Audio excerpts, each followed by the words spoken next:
Morning, everyone. Hello. So I'm Sanam Solati Yurczyk with New England Prestige Realty. And I'm Kelly Turner with Total Mortgage.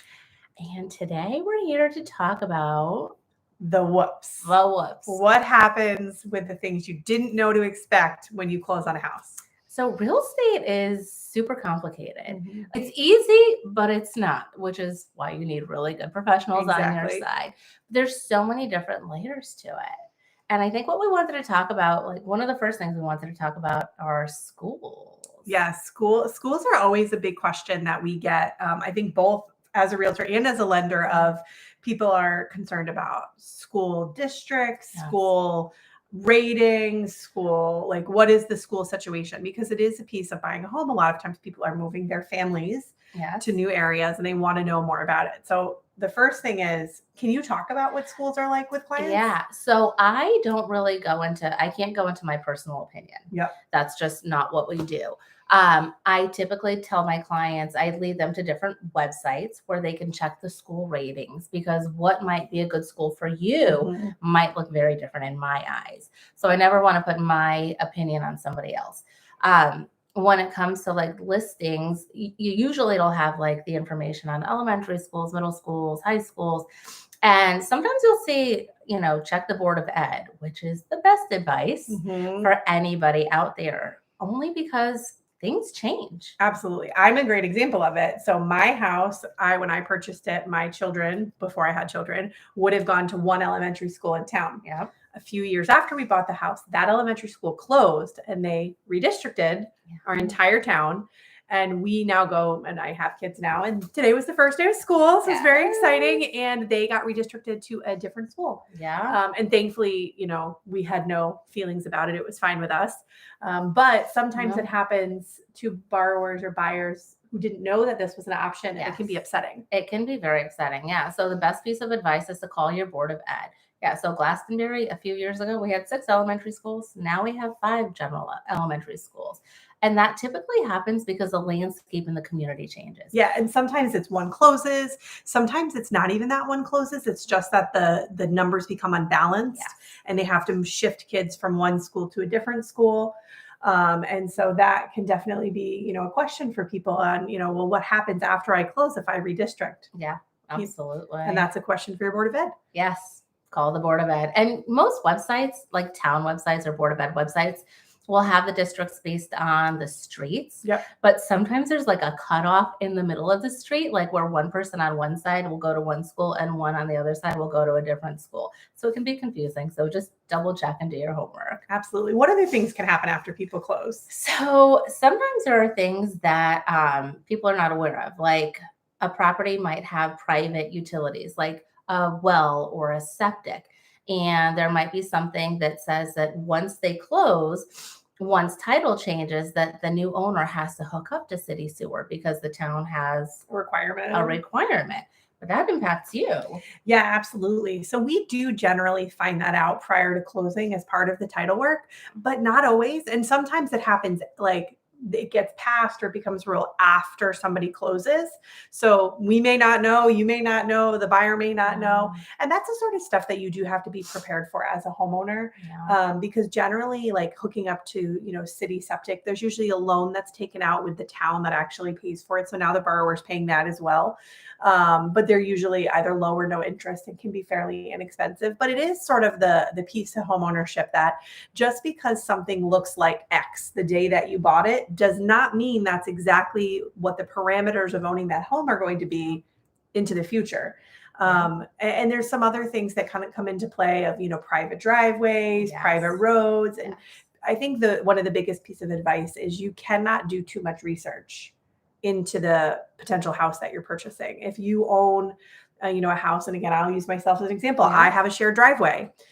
So we had to do a lot of research when we were purchasing our home to make sure that we understood the covenants of the driveway, who was in charge of it, who had to, and it's me, who had to plow it. Is it recorded in town hall?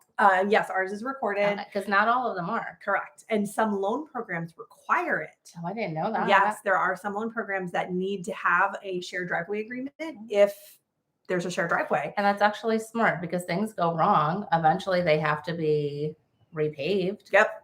Well, exactly. And like we are, knock on wood, if my neighbors are watching, we share our driveway with the best people ever. But not everybody does. And so and a lot of times what it looks like when you share a driveway is one party owns the driveway and the other party has access to the driveway. Like an easement. Exactly. And so that will usually determine who is in charge of paying for things. But it can be tough if you're the person with access and not the owner, and you want to have things happen and you're not really in charge of it. Or again, vice versa, some of them are just split 50-50 and, it needs to be repaved, or even you're trying to negotiate like a plowing contract or something and not everybody agrees. So it's, shared driveways are very common. You just have to do your research ahead of time so you understand what the rules of that driveway are. Yeah. Kind of circling back to like the utilities. Earlier when we were talking offline, we were talking about disclosures, right? Yes. So every seller is required to fill out a disclosure or they have to pay a $500 penalty in Connecticut. And this is supposed to give buyers like a basic overview on things that they should kind of be aware of regarding the property. But they're not always accurate. Like last week we talked about district taxes and things like that. That's also supposed to be on the disclosures. They're not always on there. And you were telling me a story about a buyer. Yeah, I had a buyer who bought a house that was disclosed to be hooked up to city utilities. Yeah. He closed on his property, and a little while after he closed, he found there was like a weird wet situation in his yard, and it was a failed septic. What do you mean I have a failed septic? That's terrifying. Yep. He, in fact, did not have public utilities. There was the ability to have public utilities, but he was still on a private septic, and he was buying from an estate, which is another kind of story. So it's a little bit tricky. The people who are selling are not the people who lived in the home, and so they don't do the disclosure. They're actually exempt from completing those disclosures. But this one was just listed as city, and he ended up having to pay to hook himself up to city, which was fine in the long run. It was a better move for him anyway. Course, but it was a big whoops. And could anyone have prevented it? Probably not. Yeah. You know what I mean? Because you wouldn't get a septic inspection if you don't have septic. Yeah. No one inspects city, sewer and water. So it was kind of just one of those one-offs. But that is the stuff that you do need to be prepared for as a home buyer, that there are things that come into play. That's rare though. Yeah. Oh, that's like a total, yes. We have lots of those kind of stories that happen every once in a while. They just happen. Usually it's, the things that come up after closing are, how to use things in your house. Yes. People often don't understand like how to change the air filter in your air conditioner or your heating unit. If you have, what's really common here in this area of Connecticut is radon mitigation systems, radon systems, how to use your radon system. What happens if I have a radon system in my house, and we sometimes have alarms that go off. Yeah, which is good to notify you. But we had to contact the sellers, we had to contact the sellers of the house and kind of ask some questions like, hey, we don't understand how this all works. So it is nice if you do close with a good relationship with the people. I was going to say, that's not always the case. You don't always have open lines of communication with the previous owners. It's nice if you do, but also, making sure that you ask for, when was this last serviced, who serviced it, do you have the paperwork? And I think the same thing as a home buyer, it does help you in the end if you keep all of your documentation on your house, keep every user manual, every invoice for service for things in your home. And that way, when you go to sell, you just hand this big packet right over. And I think it can be really helpful for people. 100% agreed. Yeah. So other than those, like any other big whoopses that you can think of? I think the big other ones would just be, right now we're living in the world of no home inspection. Yes. Have you? It's shifted. It is shifted. We're doing a lot more inspections than we were a few months ago.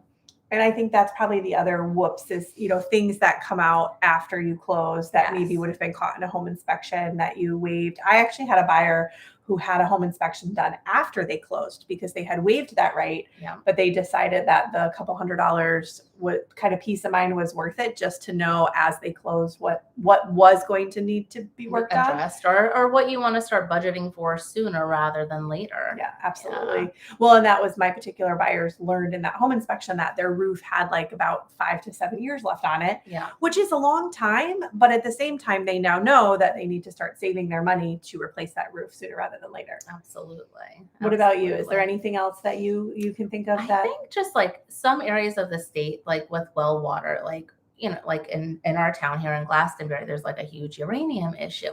But until some of these big known issues were like a thing, when people had water tested, they would just do basic tests and would maybe miss some stuff. Like we know some people here in town that have water that you can't even shower in. Like it's so bad. But when they bought and they did their tests, they didn't know about these things. So again, just do your inspections, do your tests. Again, even if you're buying your home as is, just be prepared, go into it with your eyes wide open. Yeah. And I think, as I said, you can always do things after the fact. Like even if you didn't get a well test to buy the home, get the well test done after, just so like, hey, and especially, wells are kind of again, I live in the woods, so I have a shared driveway, a well, I have everything. We have a well, and sometimes there's bacteria in wells, and sometimes it's really easy solutions. Yeah. Almost everything is fixable. Yeah. And pretty easily fixable. And I think especially like if you're working with professionals who have resources, Sanam has lots of resources. I do. Yeah. Even after you close, you can always call your realtor and say, hey, I'm looking for a radon mitigation company. I'm looking for a home inspector. I'm looking for well testing.